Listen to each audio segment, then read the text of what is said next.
Morning, everyone. Thank you for being here. Normally, I hate to start a presentation like this, but I'm going to start with a little moment about myself.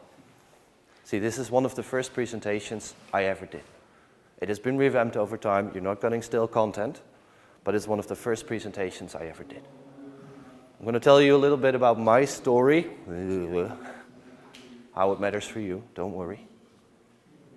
And it's the result of some of the experience that I've had that were not so good. And by the time I did that first presentation, all of that came out. Like everything I'd learned, all of it came out.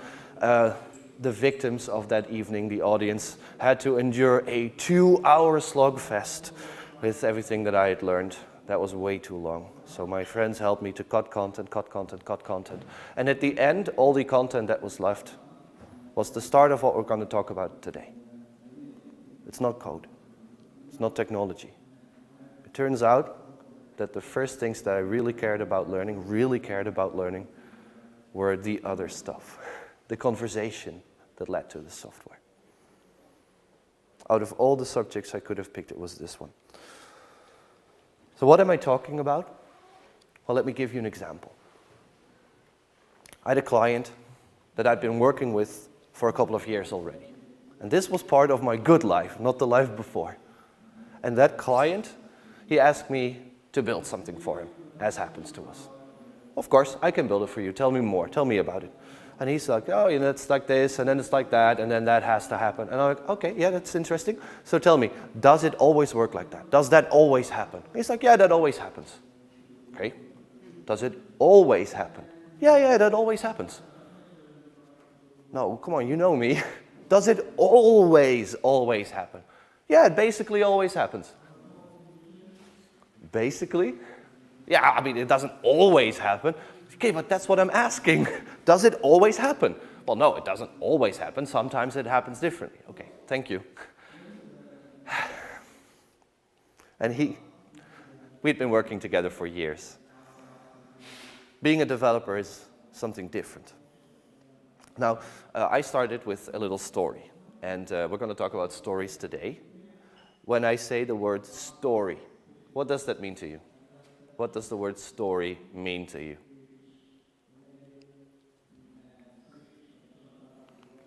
Oh, of course it doesn't work. Maybe if I click in that one, and it works then. What? This one works, but that one don't.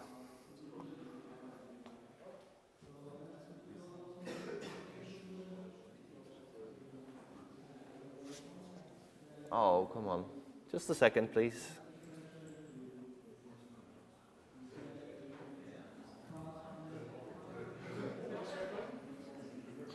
Technology, it always works. I'm going to reset my presentation. Just a second, please.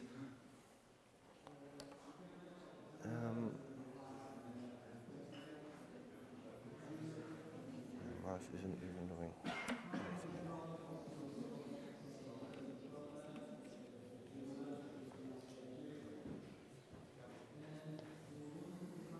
I do apologize. Just 1 second.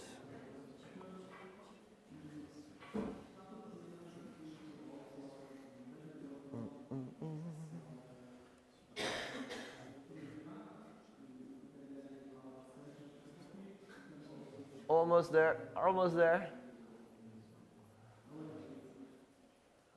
And there.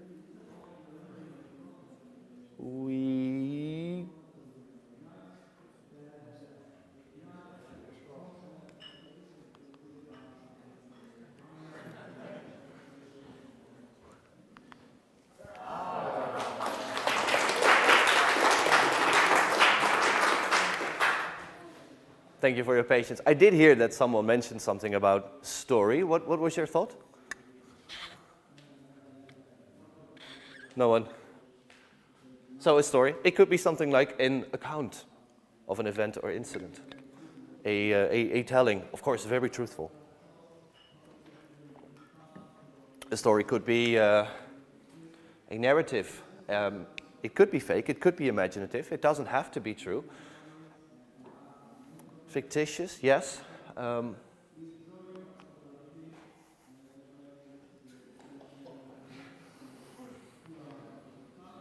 Yeah, probably not for today. It could be a falsehood, a blatant falsehood. Now, that doesn't mean people are like purposefully lying to you, but it does mean that maybe what they're telling to you might be colored or might be influenced by some of their perspectives.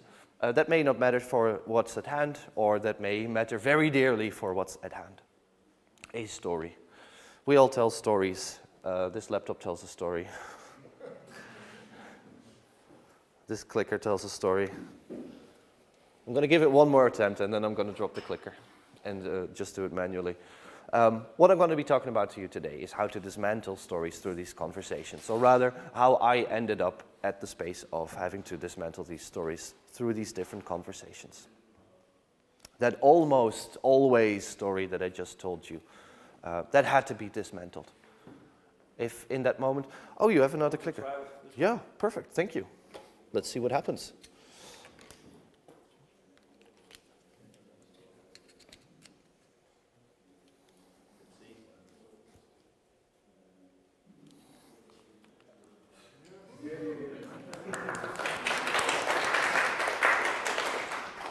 Perfect, thank you very much. That almost always story, that had to be dismantled.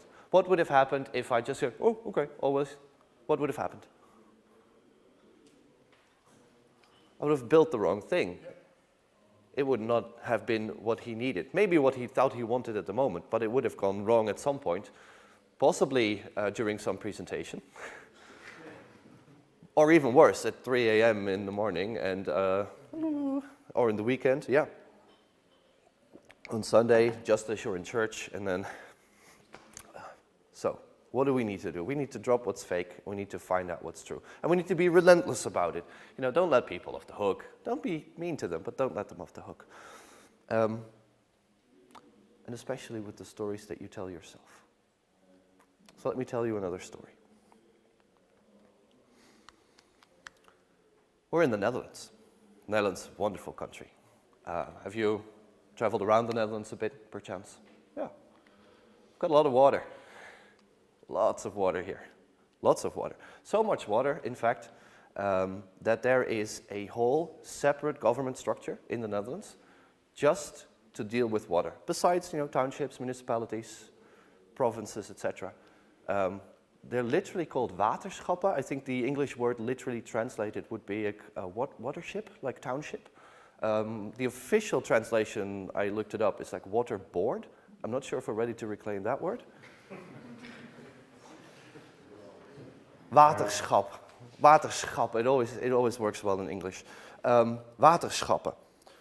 A couple of years ago, one of the clients that I worked for, and I worked in an organization that mostly deals with CRM software, so anything related to large groups of clients. Our customer wanted to be able to filter their CRM based on in which waterschap people live. Now, waterschappen, the Netherlands, they have like 12 provinces, 240 municipalities or something like that, and completely separate from that, these are our waterschappen. Now, this is 2019. I think we merged one or two since, but this is just about what the Dutch waterschappen look like. Has anyone ever worked with Google's geocode APIs? That's pretty awesome, right? You can just, you know, send anything in there. You basically any unstructured text that you get. If it's anything remotely looking like an address, you get all kinds of cool stuff. You know, coordinates, all kinds of postal code information. There's one thing you don't get. You don't get the waterschap. So how do you figure out in which waterschap someone lives? How do you figure that out? Postal code. Postal code. And then? And then? You're correct. Your own map. Your own map. Yes. So we found someone who had XML. They had quite a bit of XML. And that XML contained all the latitude, longitude coordinates of all the points, of all the polygons that make up all the waterschappen of the Netherlands. So there's 23 waterschappen, there's like dozens of shapes per waterschap. So there's, it was like 20 gigabytes of XML. Okay, fine, we can deal with that. We wrote a script that would figure out, given which postcode the lat-lang coordinates, how do they fit inside one of those. How do you detect if a point fits inside a shape? Clipping? Maybe. I'm not sure what clipping is exactly, but you are, yeah? Does anyone have a more specific idea? How do you fit? How do you programmatically ensure if a point is inside a shape? It's really cool. I Googled it. I didn't think of this. I Googled this. What you do is this. You draw a bounding box around the shape. You draw a line from the box into the point, and then you calculate the number of intersections between the line and the shape. And it goes in, out, in, out, in, out. So if the point is inside the shape, you will have an uneven number of intersections between the line and the shape. Now this is all kinds of cool math that you can do to figure these out, but this works really well. And so what we did is we took that data, we Googled this, we fixed all that. It's like 2 weeks of work, and then after 2 weeks we had the demo with the client, and it was like, oh yeah, oh, that looks really good. And then a couple of months later, the product owner, like our contact person at the client, she was in our office again. This is like months after the project. And I saw her, and she was in our office for entirely unrelated reasons, like something else. She had an appointment with one of my other colleagues. I saw her, and I'm like, this is my chance. I walk up to her, and it's like, how are the waterschappen? Like, this is what feature I was proud of. I wanted to know, how is it working out for you? How are the waterschappen? She's like, yeah, okay, hi, yeah, okay, hi. How are the waterschappen? And she told me something that changed my career. Waterschap. And she told me, huh? What? Do we have that?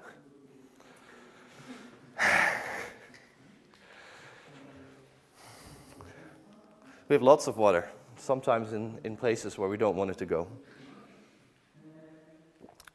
Did I mess up? I built this feature. I spent a couple of weeks on it. This was like a 23-week project. This one feature was 2 weeks out of the 250 features that we were working on. Did I mess up? What could I have done differently? You could have told a story. I'm trying, yeah, this is rehabilitation for me. You think this is for you, but this is for me. Did I do? A sprint demo. A sprint demo. We did do a sprint demo, and everybody's like, oh, that's awesome. With the right people present. With the right people present, yes, even, sort of. But that's getting very close. That's getting very close. Ask the right people what they really want, instead of just building what they say. Yeah, exactly. And you're exactly right, and it's not that simple, and we're going to spend half an hour talking about it. But the conclusion is, and I wholeheartedly agree with you, did I do anything wrong? That's not even the right question. Did I do anything wrong? It doesn't matter. Could I have done something differently? Can I learn from this? And can I do something differently next time? That's what I care about. That's what matters to me. And I was very fortunate with a good team member that helped me understand this at the time, because I didn't feel like this at the time. So it matters what kind of stories do we tell ourselves. I could have told myself, well, there's nothing you could have done. It's them. They selected this to work on. You couldn't have known. You did your best. I could have told that to myself. I had some help, and we ended up not saying that to ourselves. So what did we do? The next time that we got feature requests, a feature people wanted us to work on, we started asking some questions. Now, I already told you I worked with mostly CRM stuff, all kinds of CRM stuff. And one of the major groups of clients that we used to do a lot of work for were charities, fundraising organizations. And one of the major things of import for them is donations, gifts. Please, sir, can I have some more? So one of the feature requests that we ended up getting several times, I forgot the actual numbers, and I don't want to lie to you, but it was at least more than 5 times that I've got this literal feature request. Can we export these donations? So what should we do? Should we just build something for this and say, yeah, you can export it? Or should we ask some questions?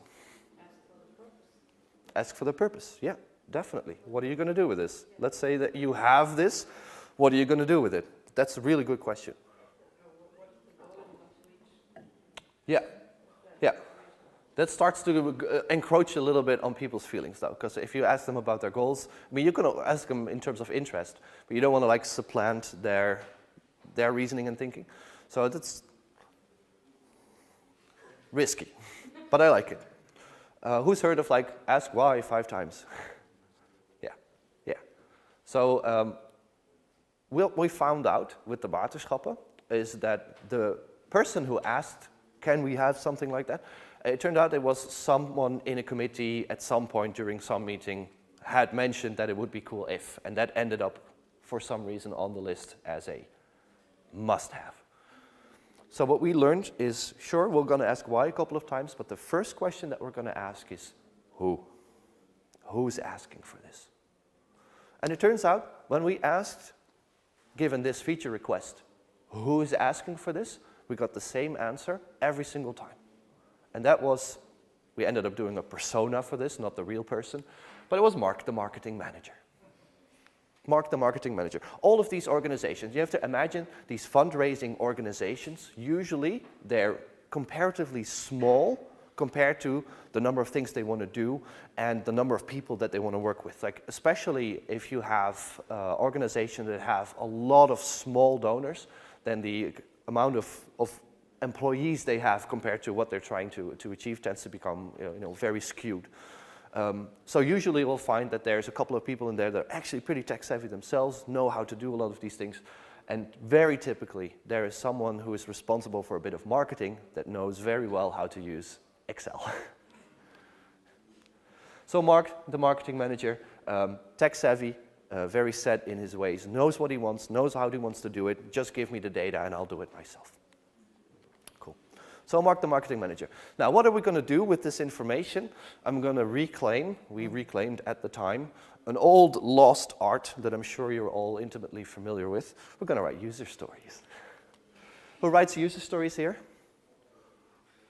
Do you like it? Yes. The?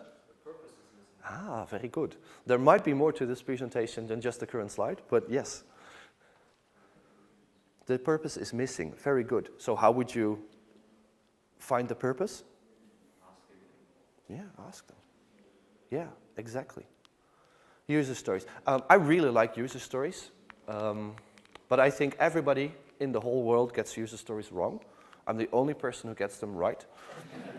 So cherish this moment. I will give this wisdom to... No. Yeah, I think there's a couple of important rule of thumb about user stories that are very valuable to know. Of course, this is all the story, right? So yeah, ask, why? Tell me more, Mark. Tell me, what are you going to do with this? Mark, you have this export now that I'm giving you with. What are you going to do with it? And it turns out, Mark always does the same thing. And this is true. I'm telling you that it's true, and you still have to believe me or not. But it is a story. But this is, in my experience, true. Mark always wants to filter out donors that donated a lot. In Excel, very much in Excel. Done. User story. It checks all the boxes of the format. As a person, I want thing so that I have thing. Cool. And then? What does he do with that? Exactly. Has anyone ever seen the movie Do Where's My Car? Very old movie, you're all too young for it. And then, tries to order at the drive-thru. And then, no, I'm done. And then, no, I'm done. And then, Mark, and then, what are you going to do? Yeah, okay. So, what are you going to do? Well, it turns out he wants to send them a mail. Okay, cool. We can build this, and we're done.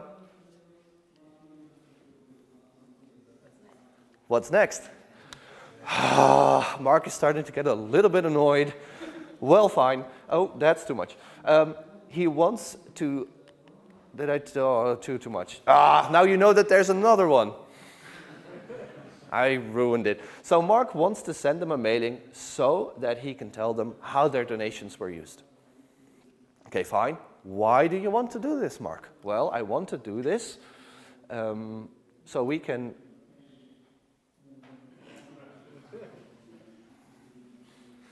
Did I push a... So this is two independent clickers, but the same me, so...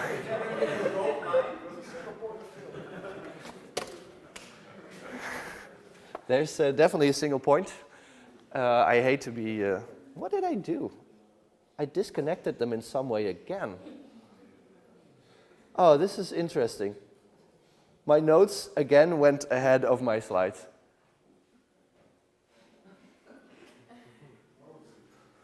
Well, this is a first time for everything, and this is certainly a first time for me. I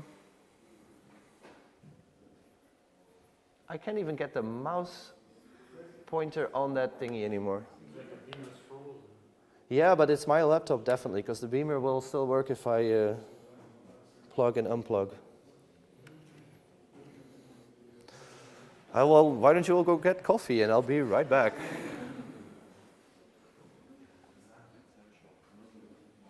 Yeah, and now for some.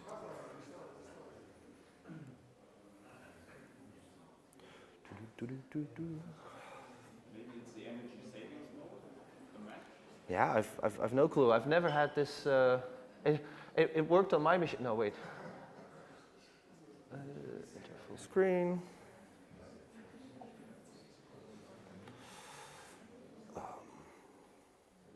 Yeah, I do apologize. Though I don't know why this is happening.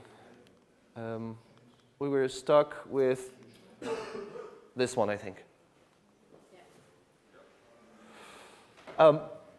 So what does Mark want to do? He wants to help these people understand the impact that they made. Does that make sense to us? Can we empathize with Mark here?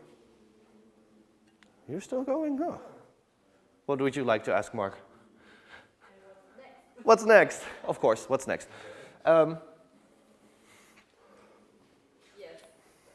Has anyone perchance worked in fundraising? Do you do like volunteer work? Have you had clients like that?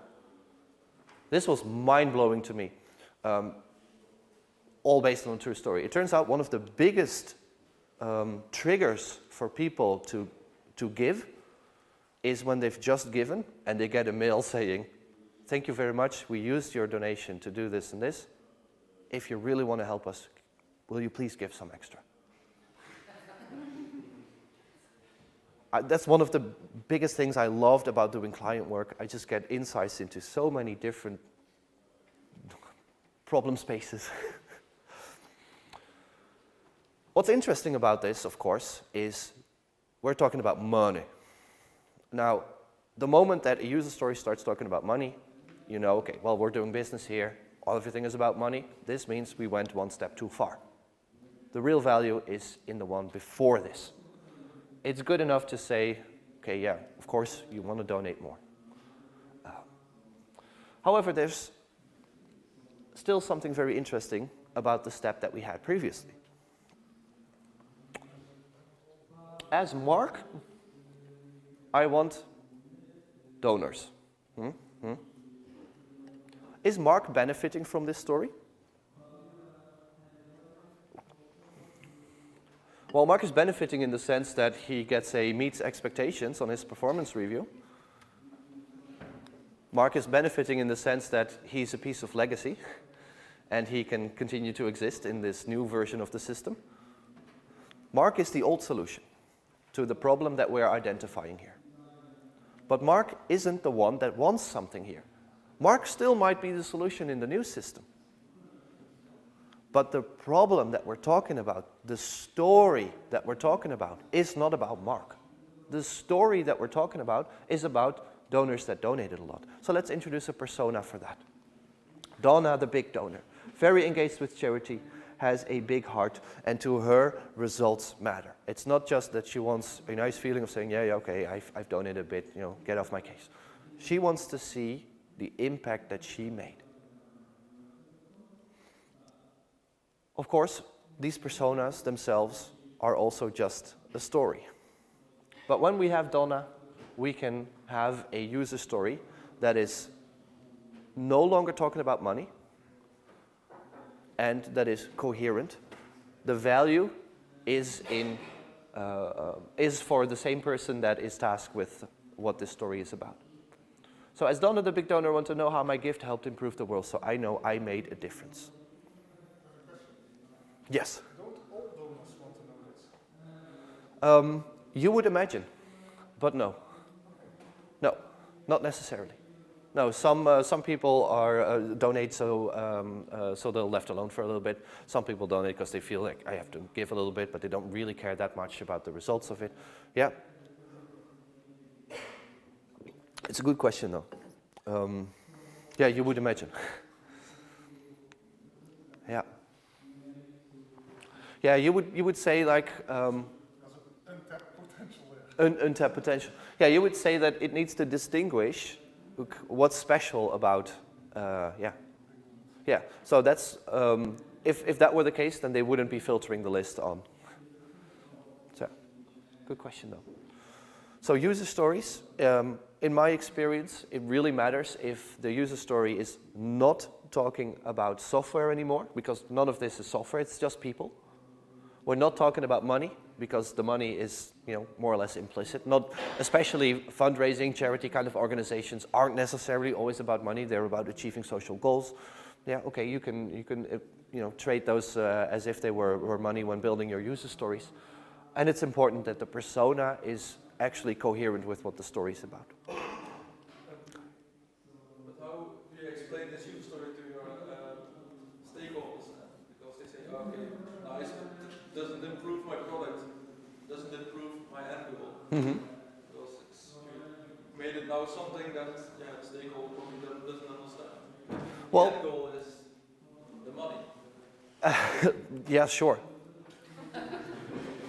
Sorry for the question. It's back. Okay, don't touch it. Don't touch it. Yeah, so you don't disconnect them.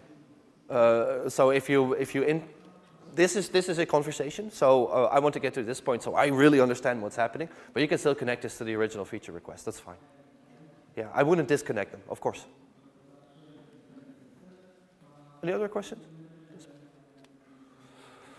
So what I learned from this is my input. Of course, it matters. It's good if I show up. If I'm here, I'm there to do my to do my hours. But of course, it's nice if I also do the work. Like I have to do tickets and work on code. We want our sprints in the end to satisfy what our client is asking of us, because at the end of the sprint, if they're satisfied, we've had a good sprint. But really, really what we want is, like Donna, to know that we're making a difference. It's great if the client's happy at the end of the sprint, but it's even better if they're still happy 6 months from now, or a year from now, or 2 years from now. My client was very happy at the end of the sprint when we built the waterschappen. They were very happy at the end of the project.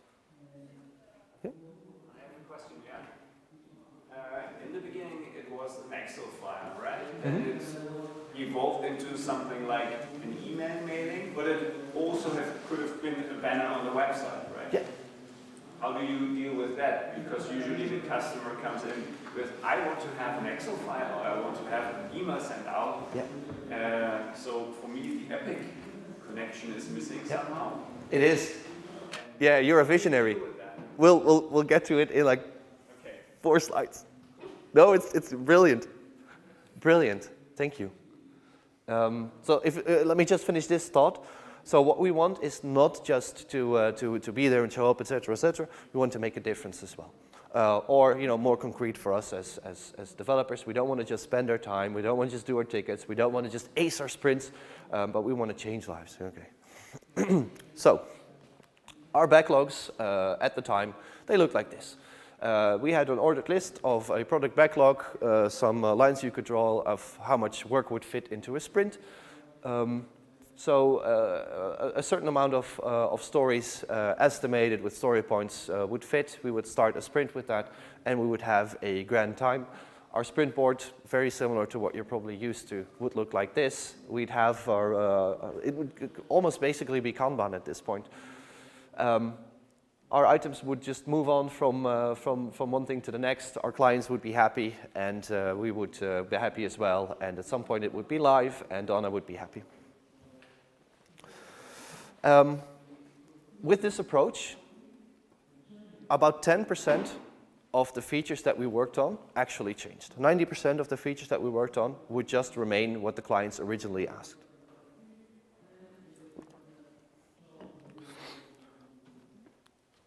Then we got a new customer. And that new customer wasn't a fundraising customer. They weren't necessarily even a CRM customer. They were an investment bank, a social investment bank, so they were more or less in that corner. But their product that we helped them build was not something internal for their own stakeholders. It was something that needed to convince their already existing customers to do stuff, to use whatever we were building for them.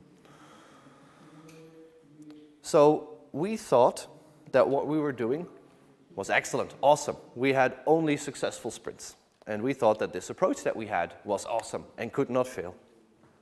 So what happened? Well, we started noticing a pattern with this client. At one point, we were having a wonderful sprint with them, and we had our wonderful board, and we had like stories 40 and 50 on that board or so, and story number 5. And story number 5 did this. What happened? How did we get our feet wet this time? Well, it turns out this approach was not good enough to build high-quality software with. And it never was. We were just lucky all the time before. And that's because you can't schedule good intentions. Because we were going into the sprint with intentions. We said, yeah, we're gonna solve this problem for you. And we even created a lot of expectations with our clients that we weren't just gonna build the export, but we're actually gonna build something fancy. So yes, how did our clients know what they were gonna get? Well, they weren't, but the fundraising clients were happy that we just solved all their problems in a sprint. But this client was a little bit more critical, and they were flat out rejecting the features that we had built. It's like, yeah, we get it, it does kind of solve the problem, but... So was it our fault? Well, they're rejecting it. They're rejecting it all the time. They think it's not good enough. So what could we change? Well, we build software, and that software solves a problem.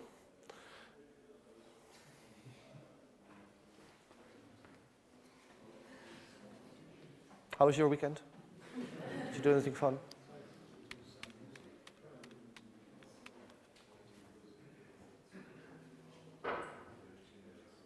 Oh, come on. What? I'll find it, don't worry. I'll find it. This was going to be your slide, so it's very disappointing. Of course it was. Of course it was. Of course it was. Oh, come on. But you know how to draw the attention, right? No, this is all deliberate. Yes. Let's see. Just going to restart it again.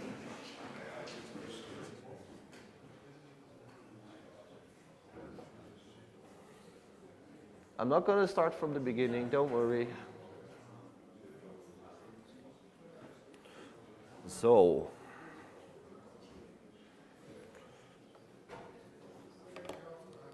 Which one was? Yes. Cool.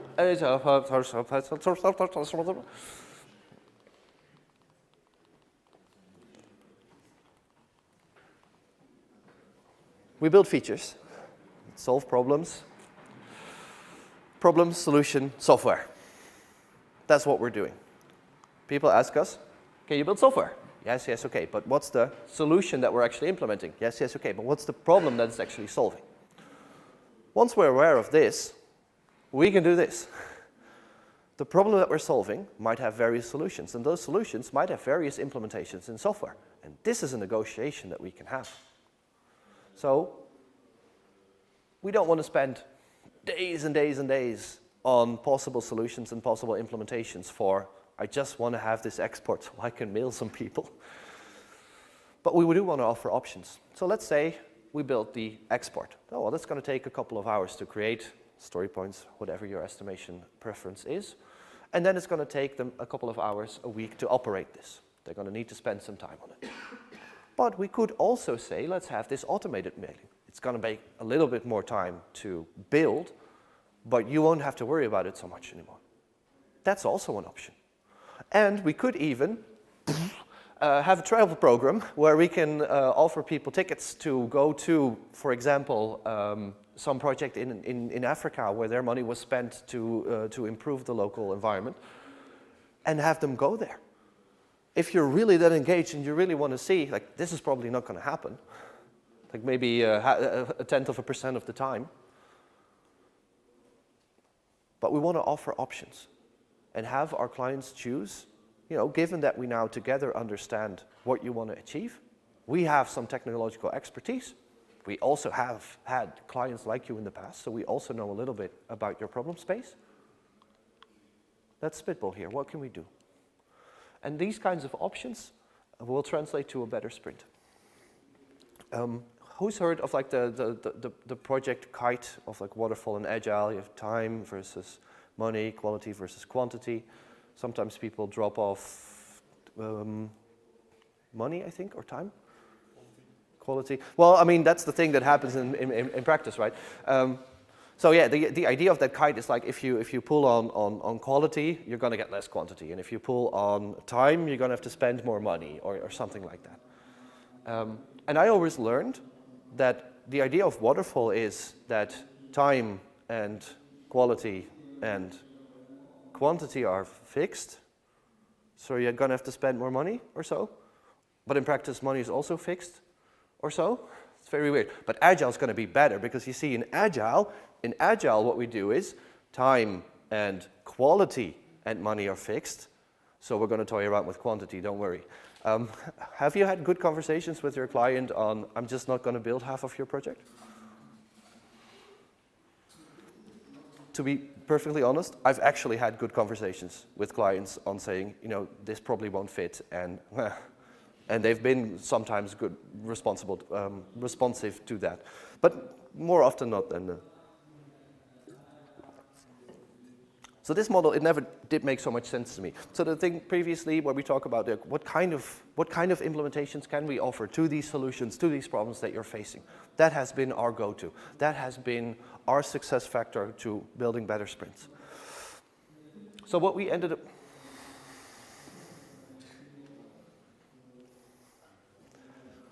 I do apologize, the screen is stuck again. I don't know why this keeps happening. I probably should just restart or something.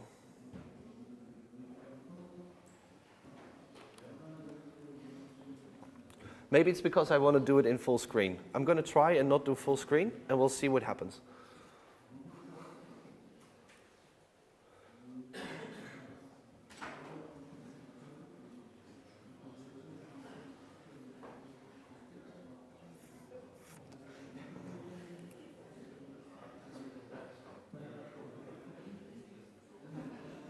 Must be very annoying to you by now to keep seeing this starting slide. Oh, no, no, no, no. Oh, no, no, no, no.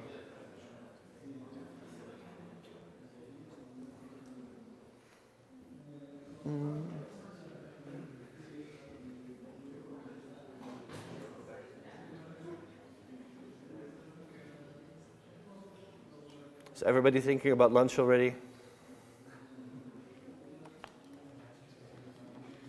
So this is the full screen. I have good hopes. So we were stuck at here.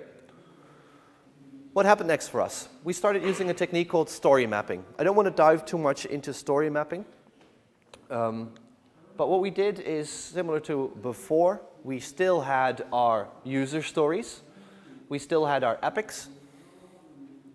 And we had our solutions being part of the actual product backlog. And there were tools at the time, stories on board and tools like that. They're probably gone by now. That allowed you to have like this cool 3D more or less view. Jira probably has a way to do this. And we wanted to make sure that all those cards still had the original feature as well as the user story that we created attached to it, so we could always go back and see why are we building this feature. This version helped us to do much better sprints for a very long time. Our product backlog still looked like that, and our sprints still looked like this, and we were happy for a very long time. Until we got another new client. In fact, we didn't get just one client, we got two very big clients at the same time, and we had this story that we told ourselves, and that story was, if we continuously sprint with a client, then they don't have so much time to process what happened in the sprint, and they won't have as good feedback for the next sprint. So we actually preferred to have discontinuous sprints with clients, so they could have a lot of time to process what came out of the sprint, and would have more input for the next sprint. So let's say we had a 10-week project, we would prefer to have off, on, off, on, off, on, off. So what did we do? We had two big clients, and we did one other. Both of were like 12-week projects. At the end, we were exhausted. And both guys were very happy, more or less. All the sprints of both projects were massive successes. Everybody was happy at the end of every single sprint. Both projects failed. Both projects went way over budget. What happened? This happened. We were just offering options. We did the user story with you, we came up with other ideas, we gave you the option of what you want to work on. You just kept picking the big options. That's not our fault, is it? Every client was picking, both clients were picking the big options to work on continuously. And so the projects went bust. Because we didn't draw this actual line for them.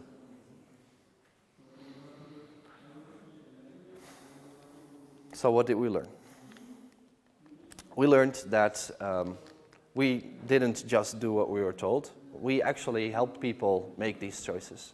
We offered them those options, and we didn't give them the insights into the consequences of those options. We were very concerned with doing a good sprint to the point that we forgot to do a good project.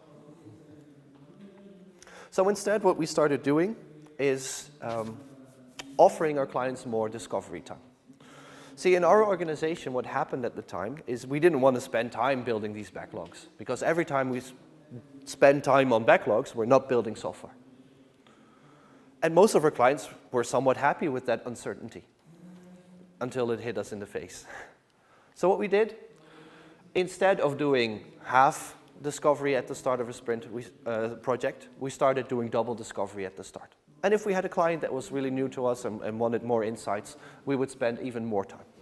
With the caveat that what we're doing is very uncertain. We might uncover new information that might change the project later on. So these are estimates, these are ideas, insights. But this worked really well, and it gave clients that had a lot of desire for this an out. They wanted this, and they had some insights, had the ability to make choices off of this feedback. And clients that had been with us for a longer time didn't need this, and didn't need this to make other choices or whatever. They were fine on a sprint-by-sprint basis. For most of our clients, this was unnecessary, and for newer clients, this was more than good enough.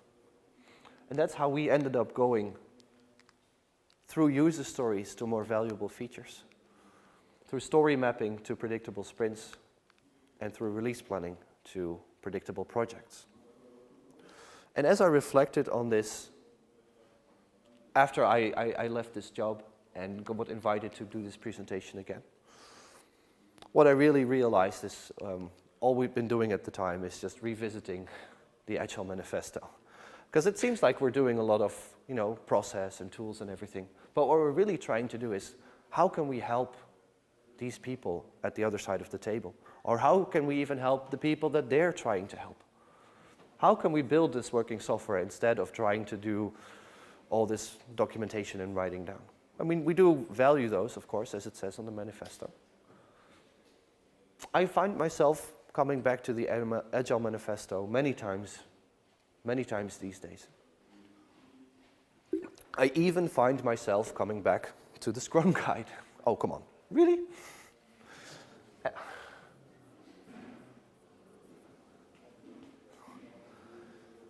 Yeah, there's only a couple of slides left. It doesn't matter.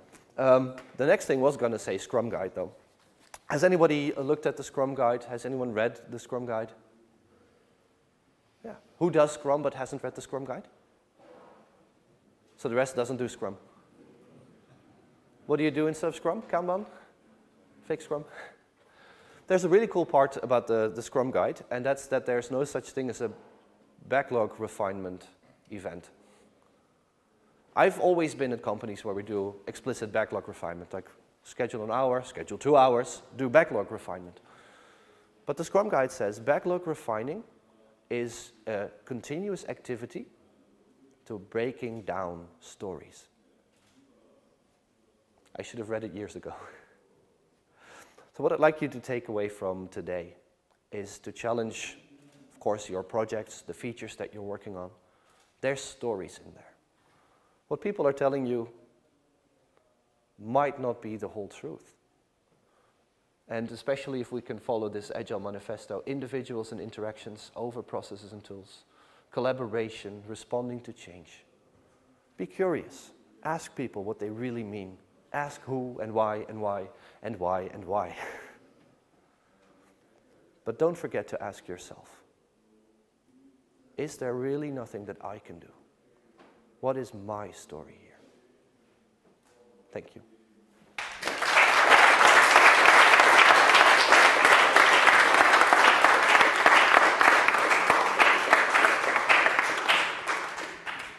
Does anyone have any questions other than how to wonderfully set up a laptop? How did you tell actually the people from the small hotfix to the big things about that? Did you at one point tell them, okay, here are option A, B, C, which are you choosing? Yes. Yes. Yes. In fact, by the end of my developer career at my previous company, our velocity was we can do 2 big stories, like 1L, 2M, and 3 to 5 S stories. That was our velocity. Yeah. Yeah.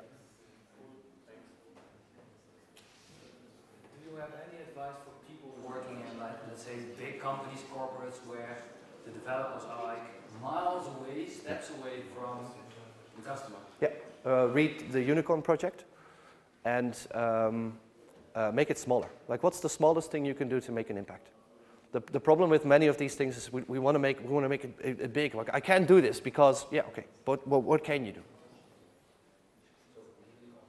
The Unicorn project. Yeah. Thank you.